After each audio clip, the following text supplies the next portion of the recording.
మన లాస్ట్ వీడియోలో call, apply, bind అవి ఎట్లా పనిచేస్తాయి, దాని రిలేటెడ్ ఇంటర్వ్యూ క్వశ్చన్స్ ప్రాక్టికల్ కూడా చేసి చూపించాను మామ. ఆ వీడియో చూడకపోతే అది చూసి ఈ వీడియో చూడు మామ. చాలా ఇంపార్టెంట్ టాపిక్ జావా స్క్రిప్ట్లో అవి. ఓకేనా? ఇంకపోతే ఈ వీడియోలో మనం ఏం చూద్దామంటే మామ, ES6 ఫీచర్ చూద్దాం మామ. ఓకేనా? What are the best practices for JavaScript అనేది కూడా చూద్దాం మామ. ఓకేనా? లాస్ట్ వరకు చూడు. ఈ వీడియోలో కూడా ఇంటర్వ్యూ క్వశ్చన్స్ ఉన్నాయి, అవి నీకు చాలా వరకు హెల్ప్ అవుతాయి మామ. ఓకేనా మామ? మోడర్న్ జావా స్క్రిప్ట్ అనేది ES6 అంటారు మామ. ఓకేనా? అది 2015 నుంచి ఇవాల్వ్ అవుతూ వస్తుంది మామ. ఓకేనా? ఇంటర్వ్యూలో నేను ES6 ప్లస్ ఫీచర్స్ తెలియకపోతే ఈజీగా రిజెక్ట్ చేసేస్తారు మామ. అర్థమవుతుందా మామ? అందుకని చెప్పి ES6 ప్లస్ మెయిన్ గోల్ మామ. ఓకేనా? మరి దాన్ని ఏం యూజెస్ ఉన్నాయి అని అంటే, అది కోడ్ రీడబిలిటీ చాలా ఈజీగా ఉంటుంది మామ. ఓకేనా? అండ్ లెస్ బగ్స్ ఉంటాయి మామ. ఓకేనా? బెటర్ పర్ఫార్మెన్స్ అనేది ఇస్తుంది మామ జావా స్క్రిప్ట్. ఓకేనా? అండ్ మీకు కొన్ని ఎగ్జాంపుల్స్ చెప్పమంటే, మనము లెట్ కీవర్డ్ కాన్స్టెంట్ యూజ్ చేస్తాం కదా మామ, అవి చాలా ఇంపార్టెంట్ మామ. నువ్వు లెట్ కీవర్డ్ ఎందుకు వాడాలి, కాన్స్టెంట్ ఎందుకు వాడాలి అని క్లారిటీ ఇచ్చాను కదా మామ. వేర్ కీవర్డ్ యూజ్ చేస్తే మెమరీ లీక్ అవుతుంది. అది ప్రివెంట్ చేయడానికి లెట్ కీవర్డ్ వాడతారు. కానీ లెట్ కీవర్డ్ వల్ల రీఅసైన్మెంట్స్ అనేవి జరుగుతాయి. అది కూడా ప్రివెంట్ చేయాలి అని అనుకుంటే అప్పుడు మనం కాన్స్టెంట్స్ వాడాలి మామ. క్లియర్ కదా మామ? కాన్స్టెంట్స్ యూజ్ చేస్తే రీఅసైన్మెంట్స్ మనకు తెలియకుండా కూడా ఎక్కడైనా అసైన్ చేస్తే అది కంపైల్ టైం ఎర్రర్స్ ఇస్తాయి. దానివల్ల మనం ముందే దాన్ని ఫిక్స్ చేయగలుగుతాం మామ. ఆ వాల్యూ చేంజ్ అవ్వకూడదు అనేది మనం ముందే డిసైడ్ చేయగలుగుతాం మామ కాన్స్టెంట్ వల్ల. అర్థమవుతుందా మామ? అసలు వ్యార్ మొత్తానికి వదిలేసేయాలి మామ. ఇంకా ES6 ఫీచర్స్ వచ్చినాయి దానికోసము. అసలు వ్యార్ గురించి నువ్వు మర్చిపోవాల్సిందే. ఓకేనా మామ? ఇకపోతే ఇంకో ఇంపార్టెంట్ ES6 ఫీచర్ వచ్చేసి డీస్ట్రక్చరింగ్ మామ. డీస్ట్రక్చరింగ్ అంటే ఏంటి? ఆబ్జెక్ట్స్ కానీ అరేస్ కానీ దానిలో ఉన్న వాల్యూస్ని మనం ఒక వేరియబుల్లోకి రీడ్ చేయగలగాలి. అది ఎలా రీడ్ చేయగలుగుతాము? ఇక్కడ చూడు మామ, లెఫ్ట్ సైడ్లో కోడ్ పెట్టిన యూజర్ అనే ఆబ్జెక్ట్ క్రియేట్ చేశాను. నేమ్ ఉంది, ఏజ్ ఉంది. నేమ్ వచ్చేసి రవి, ఏజ్ వచ్చేసి 30 ఉంది. ఓకేనా? ఇక్కడ నేను సెకండ్ లైన్లో చూడు మామ, కాన్స్టెంట్ బ్రాకెట్ ఓపెన్ క్లోజ్ చేసి నేమ్ కామ ఏజ్ అని ఇచ్చారు మామ. ఈక్వల్ టు యూజర్ అని ఇచ్చారు మామ. అంటే యూజర్ అనే ఆబ్జెక్ట్లో ఉన్న నేమ్ని, ఏజ్ని ఒక ఇండివిజువల్ ప్రాపర్టీస్ లాగా పుల్ అవుట్ చేశాను మామ. దీన్నే అంటారు మామ డీస్ట్రక్చరింగ్ అని. ఓకేనా మామ? ఇకపోతే ఇంపార్టెంట్ టాపిక్ మన స్ప్రెడ్ ఆపరేటర్ కానీ రెస్ట్ ఆపరేటర్ కానీ అని అడుగుతాడు మామ. ఇవి ఏం లేదు మామ, సింపుల్ ట్రిపుల్ డాట్ అని పెడతావు కదా మామ, దాన్నే మనము స్ప్రెడ్ ఆపరేటర్ అంటారు మామ. ఓకేనా? దీన్ని ఎలా వాడతారు అని అంటే, ఇక్కడ చూడు మామ, స్ప్రెడ్ ఆపరేటర్ వచ్చేసి మనము కాపీ కానీ మెర్జ్ కానీ చేయడానికి మాత్రం యూజ్ చేస్తారు మామ. ఓకేనా? రెస్ట్ ఆపరేటర్ వచ్చేసి మనము డేటాని కలెక్ట్ చేయడం కోసం యూజ్ చేస్తారు మామ. ఓకేనా? ఇక నేను ఎగ్జాంపుల్కి కోడ్ ఇక్కడ పెట్టా చూడు మామ. ఇక్కడ అరే అనే ఒక పాత అరే నుంచి కొత్త అరేని క్లియర్ చేయాలనుకుంటున్నా. ఈ టైంలో మనం ఏం చేస్తున్నాం చూడు మామ, కొత్త అరే క్రియేట్ చేసి దానిలో స్ప్రెడ్ ఆపరేటర్ యూజ్ చేసి అరే 1 అని ఇచ్చారు మామ. ఇప్పుడు అరే 1 నుంచి అరే 2 అనేది కొత్తది క్రియేట్ అవుతుంది మామ. అర్థమైందా మామ? ఇకపోతే రెస్ట్ ఆపరేటర్ చూడు మామ. ఇప్పుడు మనకి ఒక ఫంక్షన్ ఉంది. ఓకేనా? ఆ సమ్ అనే ఫంక్షన్కి నువ్వు 2 నెంబర్స్ పాస్ చేస్తావు, 2 నెంబర్లు, 3 నెంబర్లు పాస్ చేస్తావు, 3 నెంబర్లు, 4 నెంబర్లు పాస్ చేస్తావు, 4 నెంబర్లు. మనకు తెలియదు అనుకో మామ, ఆ టైంలో మనము రెస్ట్ ఆపరేటర్ అనేది యూజ్ చేయాలి మామ. అది ఎలా వర్క్ అవుతుంది అంటే మామ, నువ్వు ఆ ఫంక్షన్కి ఎన్ని ఆర్గ్యుమెంట్స్ పాస్ చేస్తావో అన్ని ఆర్గ్యుమెంట్స్ని అది కలెక్ట్ చేస్తుంది మామ. కలెక్ట్ చేసి మనకి ఆ అరే లాగా మనకి ఇస్తుంది మామ. దాన్ని మనము రెస్ట్ ఆపరేటర్ అంటారు మామ. ఓకేనా? ఇది డైనమిక్గా ఆర్గ్యుమెంట్స్ తెలియనప్పుడు మనము రెస్ట్ ఆపరేటర్ యూజ్ చేస్తే ఆ డేటా అంతా వచ్చి ఆ రెస్ట్ ఆపరేటర్ యూజ్ చేసిన వేరియబుల్లోకి వచ్చి పడుతుంది మామ. నాకు తెలిసి నీకు క్లియర్గా అర్థమవుతుంది అంటే మామ. ప్రాక్టికల్గా కూడా నీకు చేసి చూపిస్తా మామ. మాది నెక్స్ట్ వీడియోలో వస్తుంది మామ. ఓకేనా? ఇకపోతే టెంప్లెట్ లిటరల్స్ మామ. ఇది వచ్చేసి ES6లో ఇది ఇంపార్టెంట్ ఫీచర్ మామ. నువ్వు ఏదైనా ఒక స్ట్రింగ్ క్రియేట్ చేసి ఆ స్ట్రింగ్లో డైనమిక్ వేరియబుల్స్ పెట్టాలి అని అనుకున్నప్పుడు మనము ఈ టెంప్లెట్ లిటరల్స్ అనేది యూజ్ చేస్తాం మామ. ఇక్కడ ఏమవుతుందంటే మామ, ఇంటర్పోలేషన్ జరిగి ఆ టెక్స్ట్ అనేది, ఆ టెక్స్ట్లో ఉన్న వేరియబుల్ అనేది రిప్లేస్ అయిపోయి ఆటోమేటిక్గా మనకి ఒక స్ట్రింగ్ అనేది అవుట్కమ్ లాగా వస్తుంది మామ. దీన్ని టెంప్లెట్ లిటరల్స్ అంటారు మామ.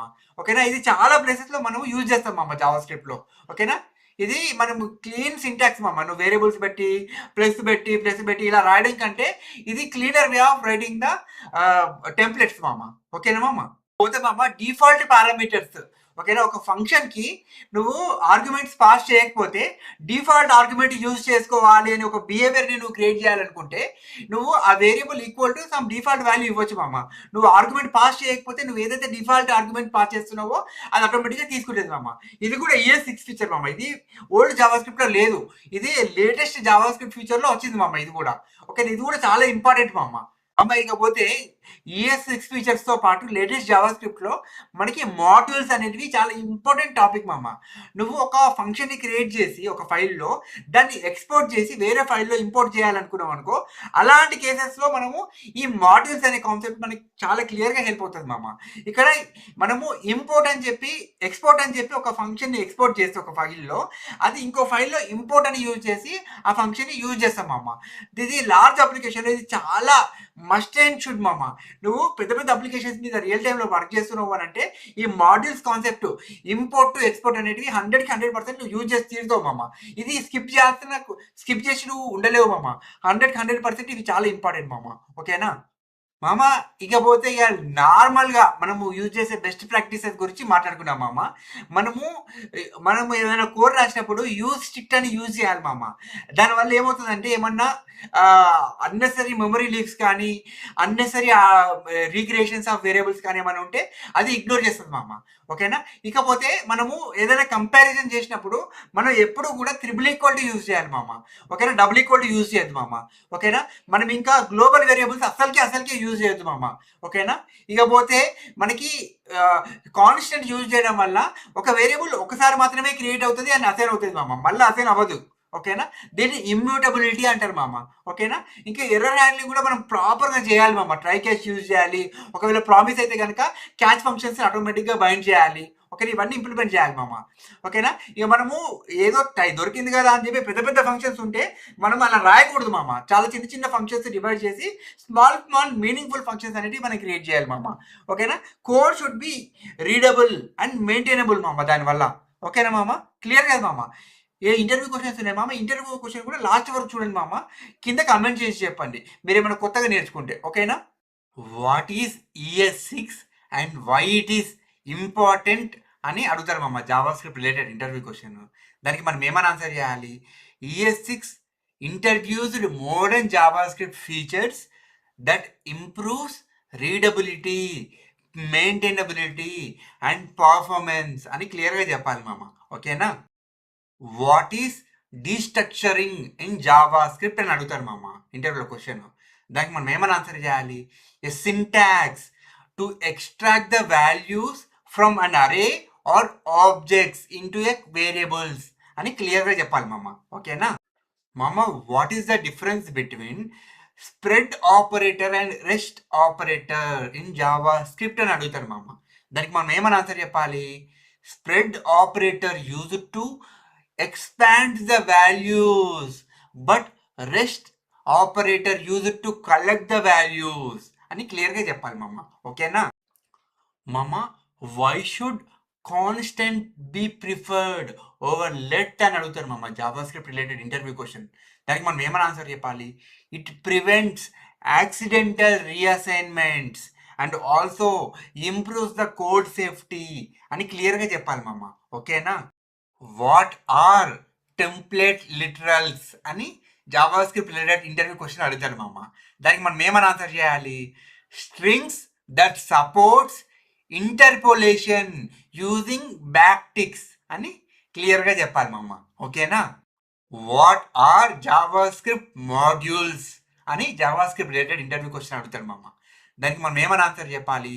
ఏ way to split code into reusable files using imports and export అని క్లియర్గా చెప్పాలి మామ. ఓకేనా మామ? Give me some JavaScript best practices అని ఇంటర్వ్యూలో అడుగుతారు మామ జావాస్క్రిప్ట్ రిలేటెడ్ ఇంటర్వ్యూ క్వశ్చన్స్. దానికి మనం ఏమైనా ఆన్సర్ చెప్పాలి? We should use triple equal to and also we should avoid global variables and also right small functions and also we should handle errors and we should use modern JavaScript syntax అని క్లియర్గా చెప్పాలి మామ. ఓకేనా?